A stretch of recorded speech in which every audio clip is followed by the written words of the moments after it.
ಈಗ ಯುವ ನಿಧಿ ಯೋಜನೆಯ ಮೂಲಕ ವಿದ್ಯಾರ್ಥಿಗಳ ಖಾತೆಗೆ ಸರ್ಕಾರದ ಕಡೆಯಿಂದ ಹಣವನ್ನಾದರೆ ಬಿಡುಗಡೆ ಮಾಡಲಾಗ್ತದೆ. ಇದೇ ನಿಟ್ಟಿನಲ್ಲಿ ಮತ್ತೊಂದು ಮಾಹಿತಿ ಸಹ ಬಂದಿರತಕ್ಕಂಥದ್ದು. ಸೊ ಅದರ ಬಗ್ಗೆ ಸಂಪೂರ್ಣವಾಗಿ ಇನ್ಫಾರ್ಮೇಷನನ್ನು ಈ ವಿಡಿಯೋದಲ್ಲಿ ನಾವು ತಿಳ್ಕೊತಾ ಹೋಗೋಣ.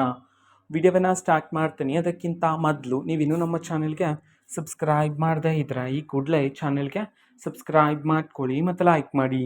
ಸೊ ಈಗ ನಾವು ಇನ್ಫಾರ್ಮೇಷನನ್ನು ತಿಳ್ಕೊತಾ ಹೋಗೋಣ.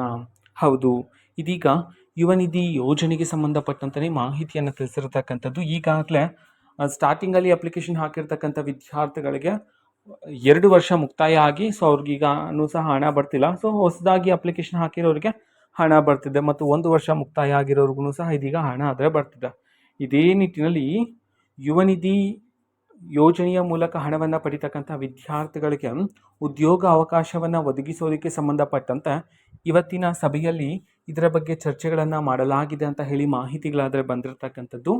ಓಕೆನಾ. ಸೊ ಇದ್ರ ಮೂಲಕ ಏನಾಗುತ್ತೆ ಅಂತಂದರೆ, ಸೊ ಯುವ ನಿಧಿ ಯೋಜನೆಯ ಲಾಭವನ್ನು ಪಡೀತಿರತಕ್ಕಂತಹ ವಿದ್ಯಾರ್ಥಿಗಳಿಗೆ ಸೊ ಮುಂದಿನ ದಿನದಲ್ಲಿ ಉದ್ಯೋಗ ಅವಕಾಶಗಳನ್ನು ಒದಗಿಸಲಾಗುತ್ತೆ. ಸೊ ಅದರ ಪ್ರಕ್ರಿಯೆ ಹೇಗಿರುತ್ತೆ, ಸೊ ಯಾವಾಗಿಂದ ಉದ್ಯೋಗ ಅವಕಾಶಗಳಿಗೆ ಅಧಿಕೃತವಾಗಿ ಚಾಲನೆಯನ್ನು ನೀಡಲಾಗುತ್ತೆ. ಸೊ ಇದಕ್ಕೆ ಸಂಬಂಧಪಟ್ಟಂತೆ ಮಾಹಿತಿಗಳಾದರೆ ಬರಬೇಕಾಗಿದೆ. ಸೊ ನೋಡೋಣ ಅಧಿಕೃತವಾಗಿ ಯಾವ ರೀತಿ ಇನ್ಫಾರ್ಮೇಷನ್ ಬರುತ್ತೆ ಅಂತ ಹೇಳಿ.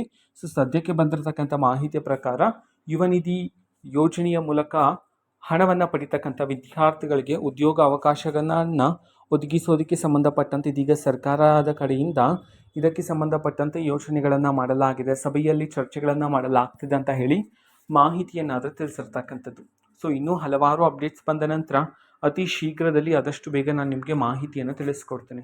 ಅದಕ್ಕೋಸ್ಕರ ಚಾನಲ್ಗೆ ಸಬ್ಸ್ಕ್ರೈಬ್ ಮಾಡ್ಕೊಳ್ಳಿ ಮತ್ತು ಮಾಹಿತಿ ಇಷ್ಟ ಆಗಿದ್ರೆ ನಿಮ್ಮ ಫ್ರೆಂಡ್ಸ್ ಆ್ಯಂಡ್ ಫ್ಯಾಮಿಲಿ ಮೆಂಬರ್ಸ್ಗೂ ಸಹ ವಿಡಿಯೋವನ್ನು ಶೇರ್ ಮಾಡಿ. ಜೊತೆಗೆ ಚಾನಲ್ಗೆ ಸಬ್ಸ್ಕ್ರೈಬ್ ಮಾಡಿಕೊಂಡು ಸಪೋರ್ಟ್ ಮಾಡಿ.